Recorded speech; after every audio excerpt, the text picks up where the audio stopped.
आज बटे राखी के दिनवा भैया नहीं आवे। आज बटे राखी के दिनवा भैया नहीं आवे। भैया नहीं आवे बीरन नहीं आवे। भैया नहीं आवे बीरन नहीं आवे। आज बटे राखी के दिनवा भैया नहीं आए। जाओ रे कागा मोरे नैहर के देसवा। जाओ रे कागा मोरे नैहर के देसवा।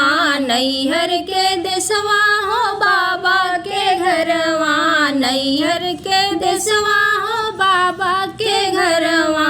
दे देत भैया के खबरिया आज राखी के दिनवा। दे देत भैया के खबरिया आज राखी के दिनवा।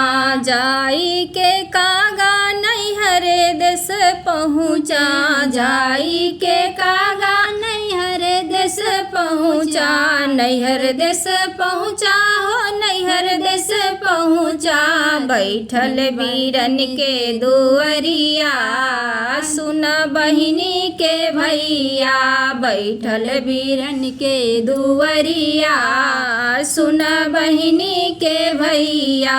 आज बटे राखी के दिनवा भैया नहीं आए। आज बटे राखी के दिनवा भैया नहीं आए। जात वीरन अपने बहिनी के देसवा।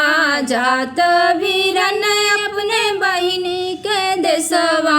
बहिनी के देसवा हाँ बहिनी के घरवा।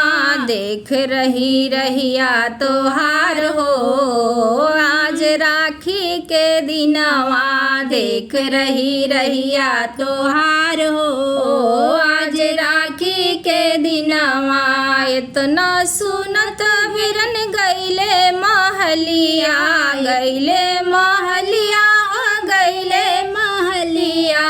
गईले महलिया हो गईले बखरिया।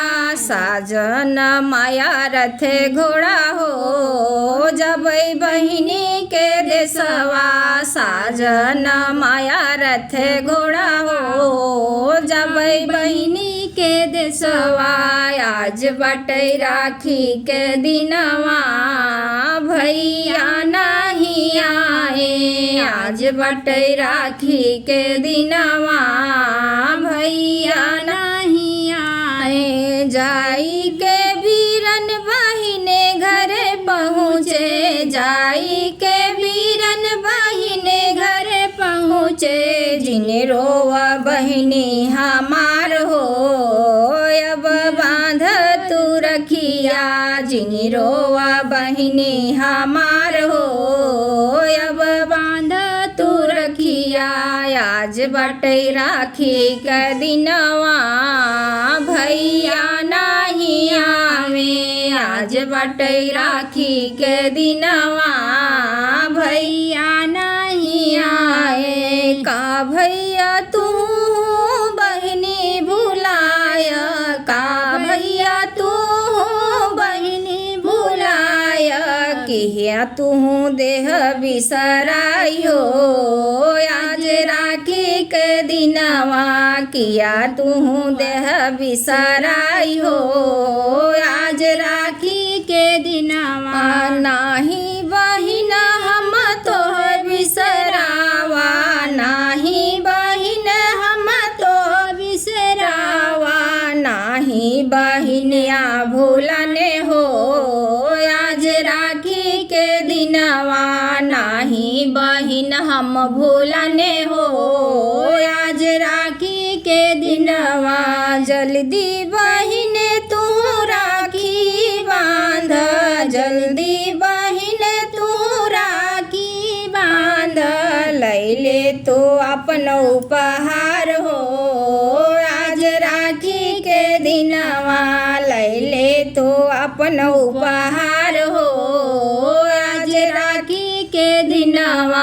आज बटे राखी के दिनवा भैया नहीं आए। आज बाटे राखी के दिनवा भैया नहीं आए। भैया नहीं आए बीरन नहीं आए। भैया नहीं आवे बीरन नहीं आवे। आज बाटे राखी के दिनवा भैया